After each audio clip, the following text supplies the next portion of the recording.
उत्तराखंड में दंगा करना अब बिल्कुल भी आसान नहीं होगा। यूपी सीएम योगी आदित्यनाथ सरकार की तर्ज पर उत्तराखंड में भी दंगाइयों पर एक्शन की पूरी तैयारी की जा रही है। अब सीएम धामी की सरकार भी दंगाइयों पर नकेल कसने का पूरा मन बना चुकी है और जल्द ही नुकसान भरपाई को लेकर कानून बनाने जा रही है।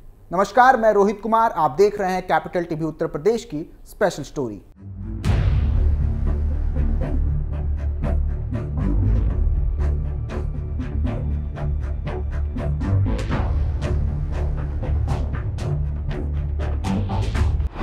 उत्तराखंड में अब दंगाइयों की खैर नहीं। उत्तराखंड में लागू होगा योगी मॉडल। जो करेगा दंगा उसके घर चलेगा बुलडोजर।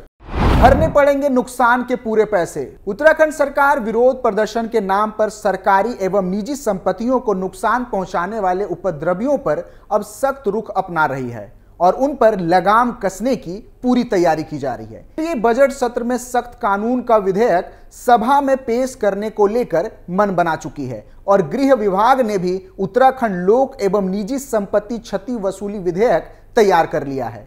बता दें कि उत्तराखंड विधानसभा का बजट सत्र कल यानी कि 26 फरवरी से शुरू होने वाला है और इसी बजट सत्र में निजी संपत्ति क्षति वसूली विधेयक प्रस्तुत किया जाएगा। विधानसभा सचिवालय ने भी बजट सत्र को लेकर तैयारियां शुरू कर दी हैं। अब तक विधायकों से 250 से अधिक प्रश्न मिल चुके हैं। संबंधित विभागों के माध्यम से प्रश्नों के जवाब भी तैयार कराए जा चुके हैं।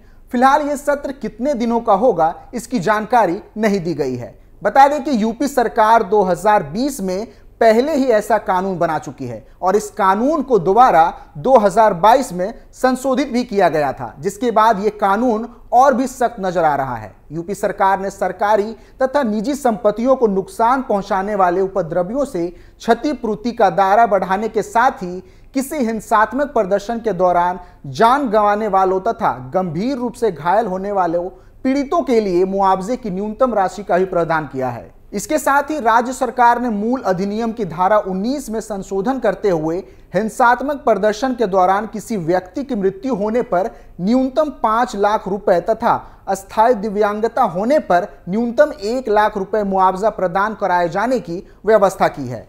पूर्व में दावा प्राधिकरण के समक्ष 3 माह के भीतर मुआवजे के लिए आवेदन करने की व्यवस्था थी, जो संशोधन के बाद बढ़ा दी गई है। अब 3 वर्ष के भीतर दावा प्रस्तुत किया जा सकेगा। दावा प्राधिकरण को दावा याचिका दाखिल करने में विलंब को माफ करने का अधिकार भी होगा। किसी प्रदर्शन अथवा धरने के दौरान उपद्रव होने की स्थिति में संबंधित कार्यक्रम के आयोजकों को भी आरोपित बनाया जा सकता है। नए कानून के तहत किसी हिंसात्मक प्रदर्शन के दौरान आम लोगों को होने वाले नुकसान की भरपाई भी हो सकती है। अब किसी भी याचिका में दावेदार हो सकती है। साथ ही पूर्व से चल रहे दावों की सुनवाई जारी रहेगी। दावा प्राधिकरण किसी मामले का स्वतः संज्ञान भी ले सकती है। बता दें कि सबसे पहले वर्ष 2020 में उत्तर प्रदेश लोक व निजी संपत्ति क्षति वसूली विधेयक लागू किया गया था। उस दौरान नागरिकता संशोधन कानून सीए के विरोध में हुई हिंसा में सार्वजनिक व निजी संपत्ति को काफी नुकसान पहुंचाया गया था। इसके बाद ही राज्य सरकार ने उपद्रवियों से क्षतिपूर्ति का काम शुरू किया था। इतना ही नहीं, इस विधेयक के तर्ज पर अब दुष्कर्म व पॉस्को एक्ट के मामलों में आरोपित अब अग्रिम जमानत हासिल नहीं कर सकेंगे। इन गंभीर अपराधों में दोषियों पर शिकंजा कसने के लिए दंड प्रक्रिया संहिता विधेयक 2022 यूपी विधानसभा में पारित किया जा चुका है। उत्तराखंड विधानसभा में भी अब यह विधेयक पेश होने जा रहा है। इसके तहत विरोध प्रदर्शन हड़ताल के दौरान होने वाले नुकसान की भरपाई उपद्रव में शामिल आरोपियों से की जाएगी। नुकसान की भरपाई करने के लिए रिटायर्ड जिला जज की अध्यक्षता में स्वतंत्र ट्रिब्यूनल का गठन किया जाएगा। घटना की व्यापकता को देखते हुए एक से अधिक ट्रिब्यूनल भी गठित किया जा सकता है। सार्वजनिक संपत्ति को हुए नुकसान की भरपाई के लिए संबंधित विभाग ट्रिब्यूनल के सामने अपील करेगा, जिसके बाद नुकसान भरपाई कानून के प्रावधानों के अंतर्गत संबंधित लोगों से वसूली का काम शुरू किया जाएगा। साथ ही ट्रिब्यूनल को सिविल कोर्ट की शक्तियां दी जा सकती हैं, जिससे वो संबंधित पक्ष को अपने सामने बुलाकर बयान दर्ज कराने और सवालों पर पक्ष मांग सकेंगे। क्या बदलेगा इस विधेयक से? प्रस्तावित विधेयक में निजी संपत्ति के नुकसान की भरपाई को भी शामिल किया जा रहा है। आम लोग भी नुकसान की भरपाई के लिए आवेदन कर सकेंगे। ऐसे मामलों में घटना अधिकतम 3 महीने के अंदर ट्रिब्यूनल के सामने अपील करनी होगी। ट्रिब्यूनल फैसले के बाद आरोपित को 1 माह के भीतर तय राशि जमा करनी होगी और ऐसा नहीं किया जाने पर वसूली की जाएगी, साथ ही जेल भी हो सकती है। मृत्यु पर 5 लाख तक का प्रावधान। संपत्ति के अलावा मृत्यु या शारीरिक नुकसान की भरपाई को इसमें रखा जा रहा है। सूत्रों के अनुसार मृत्यु पर अधिकतम 5 लाख रुपए तक भरपाई का प्रावधान किया जा सकता है। बता दें कि उत्तराखंड भारत के सबसे शांत प्रदेशों में से एक है। उत्तराखंड में बहुत ही कम ऐसा देखने को मिलता है कि कोई हिंसा हो रही हो, लेकिन इन दिनों जिस प्रकार से देवभूमि में अशांति फैली हुई है, कट्टरपंथी जिस प्रकार से दंगे को हवा देने का काम कर रहे हैं, जहरीले भाषणों से लोगों को उकसाने की कोशिश की जा रही है, ऐसे में अगर सीएम धामी संपत्ति क्षति वसूली विधेयक लाने की तैयारी कर चुके हैं, मुख्यमंत्री पुष्कर सिंह धामी ने भी दोहराया है कि सरकार हल्द्वानी घटना के आरोपी दंगाइयों से करोड़ों रुपए के नुकसान की भरपाई करेगी। सरकारी सूत्रों का कहना है कि प्रस्तावित विधेयक विरोध प्रदर्शन या दंगे आदि जैसी घटनाओं के कारण संपत्तियों को हुए नुकसान की वसूली का अधिकार प्रदान करेगा, चाहे वह सरकारी हो या निजी। सदन में बिल पास होने के बाद इसे राज्यपाल की मंजूरी के लिए भेजा जाएगा। राज्यपाल की मंजूरी मिलने के बाद यह अधिसूचित होकर अधिनियम बन जाएगा।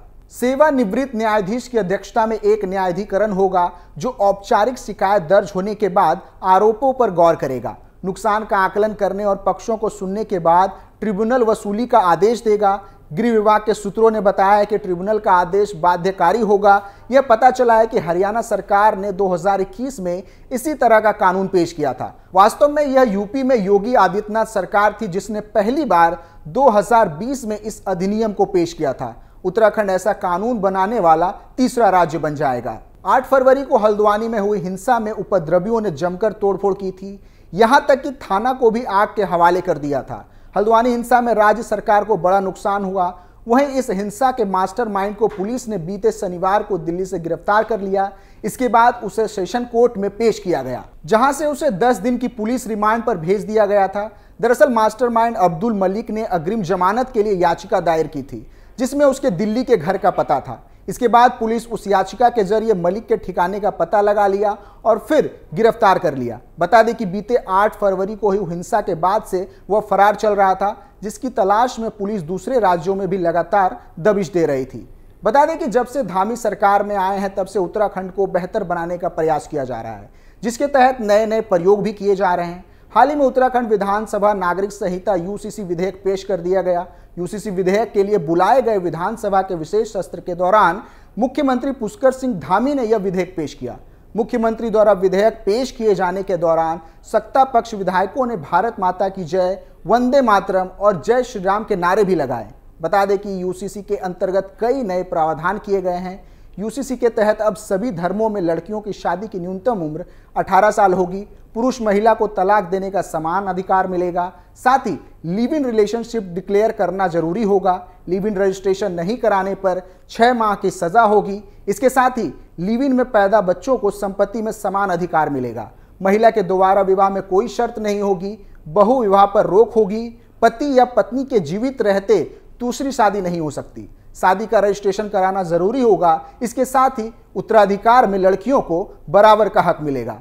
फिलहाल अनुसूचित जनजाति में आने वाले लोगों को इस दायरे से बाहर रखा गया है। इस कानून की खास बात यह है कि अब हर धर्म में शादी तलाक के लिए एक ही कानून होंगे। जो कानून हिंदुओं के लिए वही दूसरों के लिए भी। बिना तलाक एक से ज्यादा शादी नहीं कर पाएंगे। मुसलमानों को 4 शादी करने की छूट नहीं होगी। साथ ही ऐसी ही कुछ चीजें हैं जो नहीं बदलेगी। इससे धार्मिक मान्यताओं पर कोई फर्क नहीं पड़ेगा।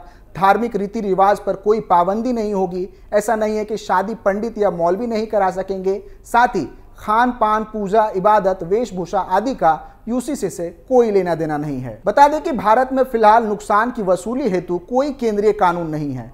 वर्तमान में दंगाइयों के खिलाफ कार्रवाई करने हेतु सार्वजनिक संपत्ति नुकसान रोकथाम अधिनियम 1984 में भी सीमित प्रावधान है, जिसमें दोषियों के लिए कारावास और जुर्माने का प्रावधान तो किया गया है, लेकिन नुकसान की वसूली हेतु कोई प्रावधान नहीं किया गया है। इस अधिनियम के अनुसार अगर कोई व्यक्ति किसी भी सार्वजनिक संपत्ति को नुकसान पहुंचाता है तो उसे 5 साल की जेल अथवा जुर्माना या दोनों से दंडित किया जा सकता है। अधिनियम के प्रावधान को भारतीय दंड संहिता में भी शामिल किया जा सकता है। फिलहाल के लिए इतना ही। आप देखते रहिए कैपिटल टीवी उत्तर प्रदेश। नमस्कार।